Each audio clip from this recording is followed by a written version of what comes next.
They do not begin with a shout. They begin with a question, wrapped in care. Are you safe? Have you heard? Did you see what happened to the person who took that risk? A soft voice turns your head toward a screen. A headline spikes your pulse. A story settles into your chest like cold smoke. They calibrate your threat radar until ordinary risks feel fatal and their guidance feels like shelter. Each concern, each clip, each cautionary tale drips into the same basin. The basin fills with dread. The world does not change. Your thresholds do. The more afraid you are, the cheaper your consent becomes. You start paying with compliance just to make the feeling stop. Eventually, safety is whatever they say it is, because they are the only ones still offering you air. Fear grooming is an economy. The raw material is your uncertainty. The product is obedience. The price is paid in self-respect. A nervous system learns by consequence. If fear leads to comfort and risk leads to social heat, the body will prefer fear. The preference does not announce itself. It hides behind adult words like prudence, responsibility, and being realistic. Yet when you count it, you discover a pattern. Your days grow smaller. Your decisions grow later. Your language fills with just in case and until it calms down. The horizon that used to pull you forward begins to feel like a cliff that must be fenced. You step back from the edge and call it wisdom. You are not wrong to want safety. You are wrong about who gets to define it. Look closely at the machinery. First, salience. Novel, vivid, negative events get disproportionate share of attention. A plane lands safely 1,000,000 times. One crash writes a decade of memory. Your mind is not broken for noticing. It is human. Second, availability. What you can recall feels common. A video of a stranger's catastrophe occupies cognitive real estate that your neighbor's uneventful year does not. Third, probability neglect. When emotion is high, the brain struggles to weight likelihood. A sharp image overwhelms a sober denominator. The result is simple. You overestimate rare dangers that arrive with trumpets and underestimate common harms that arrive with silence. Fear grooming leverages this imbalance with professional skill. It selects the trumpet, repeats it, and invites you to pay for relief by outsourcing judgment. The language is gentle because gentle is efficient. I'm just worried. I care about you. I want you to be safe. Each sentence appears as a gift, but notice the transaction hidden in the wrapping. You are offered a feeling, belonging, if you accept a policy, avoidance. You are granted a role, responsible, if you accept a revision of your thresholds, lower. The social reward for caution arrives immediately. The cost of caution compounds invisibly. Weeks later, you are smaller. Months later, you cannot remember when you stopped trying. This is how ordinary risks begin to feel fatal. Not because the world grew fangs overnight, but because your risk nerve has been trained to fire at the rustle of curtains. Fear grooming also recruits your identity. No one wants to feel like a fool. No one wants to be accused of recklessness. So you accept a costume, the careful one, and begin to protect the costume as if it were your character. The costume demands a script. The script demands lines. Let's not rush. We need more information. What if it goes wrong? Used sparingly, those are adult sentences. Used constantly, they are bars on a window painted the color of virtue. You do not notice the paint because the compliments arrive on time. You always think ahead. You're the sensible one. Compliments are cheap. Shrinkage is expensive. You spend a year buying the first with the second. Notice the role the newsfeed plays. It manufactures a world where your threat radar can be tuned by people you will never meet. Your attention is captured by architecture designed to reward engagement, which is a polite word for arousal. The ratio of signal to noise becomes irrelevant. The relevant metric is time on platform, not accuracy of perception. The feed does not need to lie to you. It only needs to select with preference. A day of rare disasters looks like a world of constant collapse. A run of calm days does not trend. Your nervous system, obedient to incentives, begins to live in a weather pattern that does not exist. The umbrella never closes. The sky never clears. The body forgets what sun feels like, without apology for leaving the raincoat at home. Fear grooming rarely asks you to kneel. It asks you to postpone. Wait until we know more. Let's be cautious. This isn't the right climate. Postponement is obedience with a flattering face. It allows you to feel strategic while you do nothing. It allows the groomer to retain power without ever saying, "Do not move." You agree because the cost is deferred. The cost arrives as boredom, as stale ambition, as quiet regret that smells like safety. One day you look around and see that the only risks you take are internal.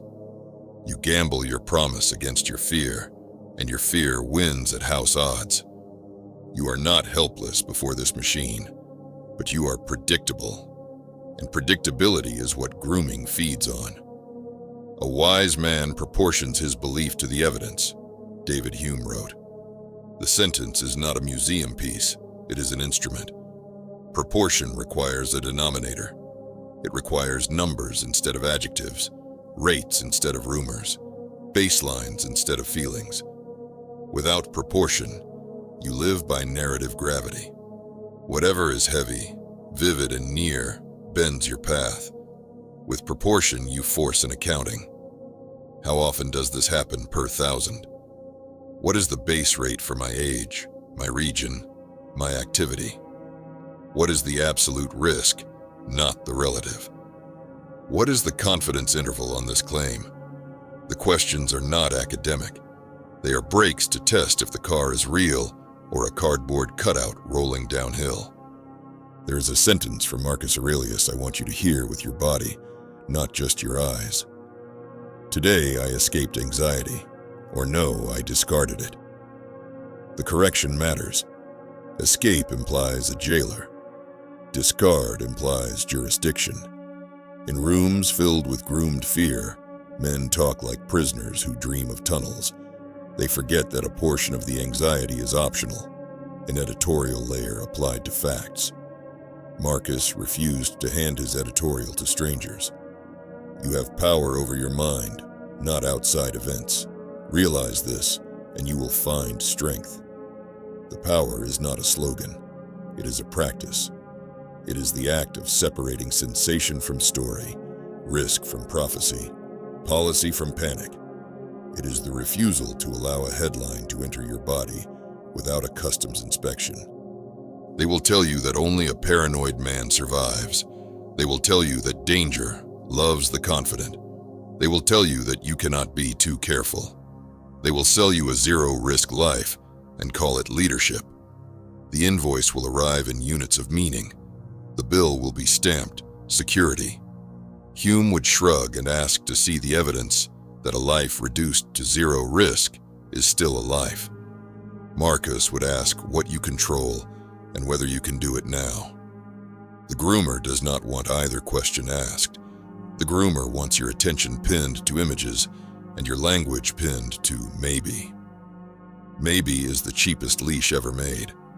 You will hold it against your own throat and call it sober.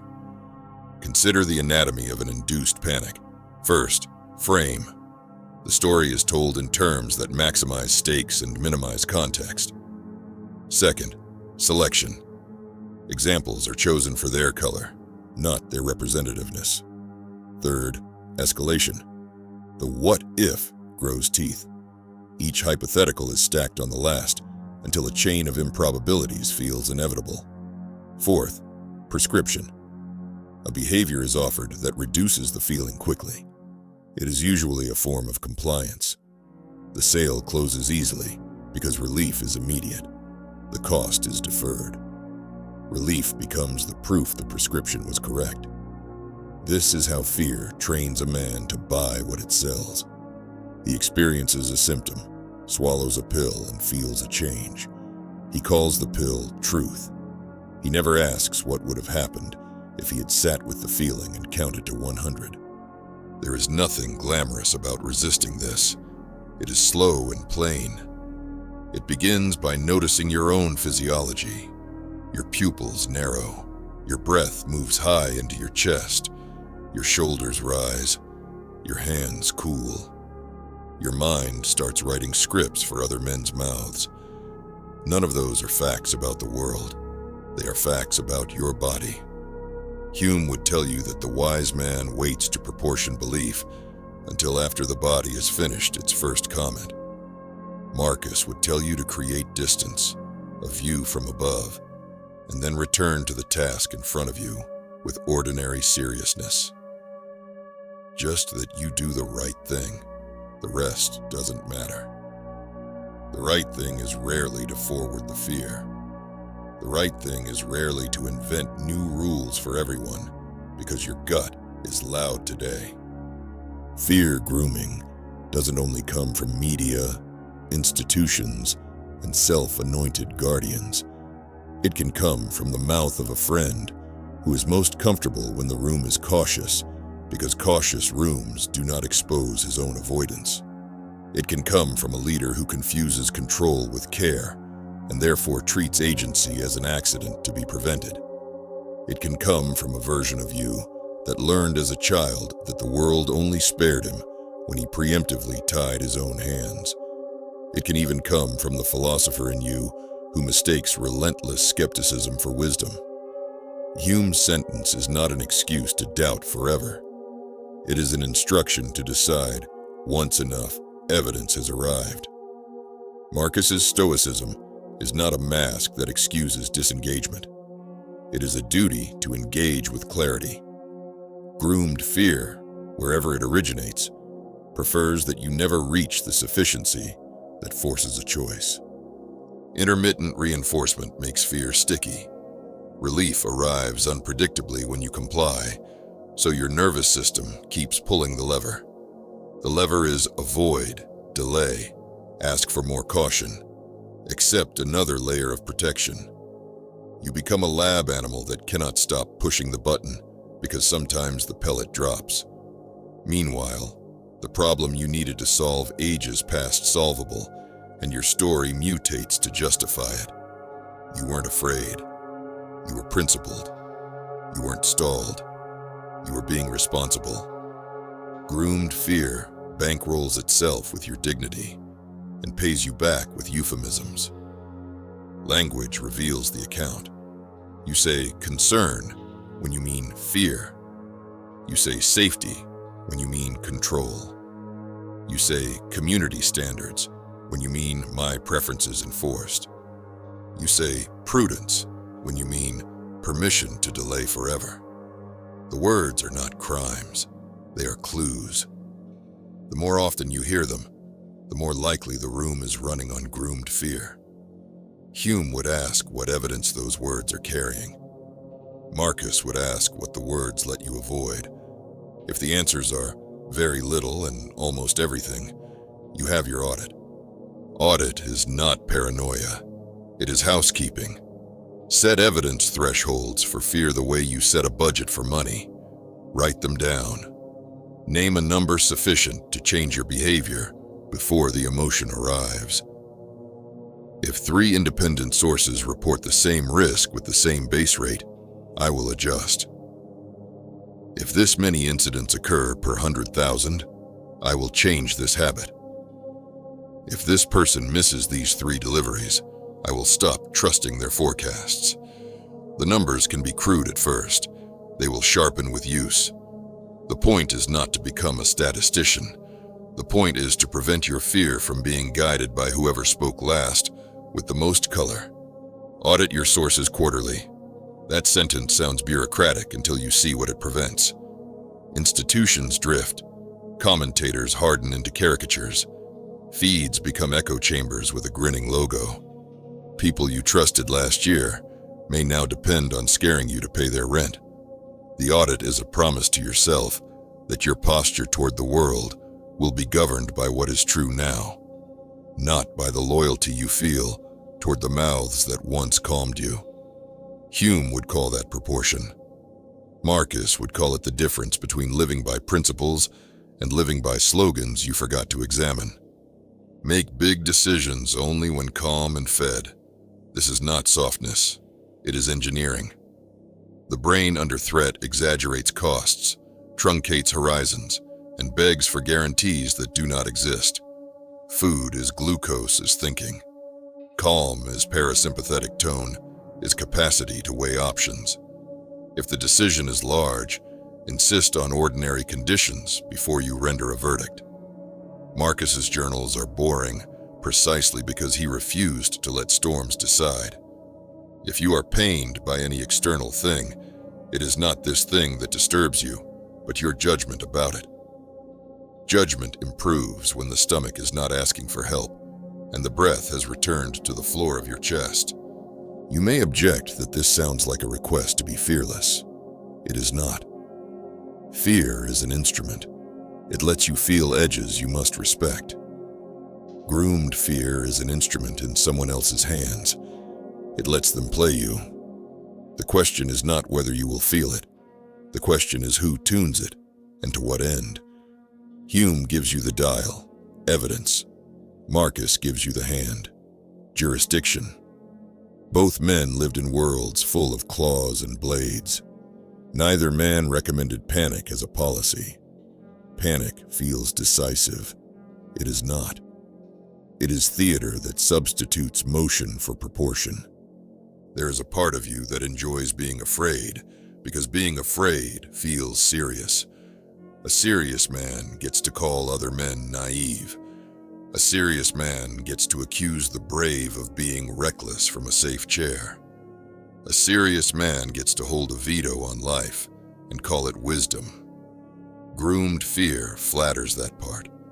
It offers a crown for a low price. It says, you are careful while others are foolish, and then it asks you to sign away your Tuesday. Hume and Marcus are terrible salesmen because they sell you no crown. They ask you to count and to act. Counting is dull. Acting is vulnerable. Fear grooming will always beat dull and vulnerable in the short run. In the long run, dull and vulnerable produce a life. Fear produces a library of sermons delivered to a shrinking room. You may ask, what if I am wrong and the world really is as dangerous as the feed says? Hume answers without flinching. Proportion your belief to the evidence. If the evidence rises, so will your posture. Marcus answers without romance. Do the right thing in front of you with precise seriousness, then the next right thing. Neither man gives you a guarantee. Both men restore your spine. Groomed fear takes your spine and replaces it with an agenda, someone else's. You keep your posture by owning your thresholds and your sources and the state of your body when you decide. Consider how consent is priced down by fear. The more dread you carry, the more generous you become with your permission. You sign forms you would once have read.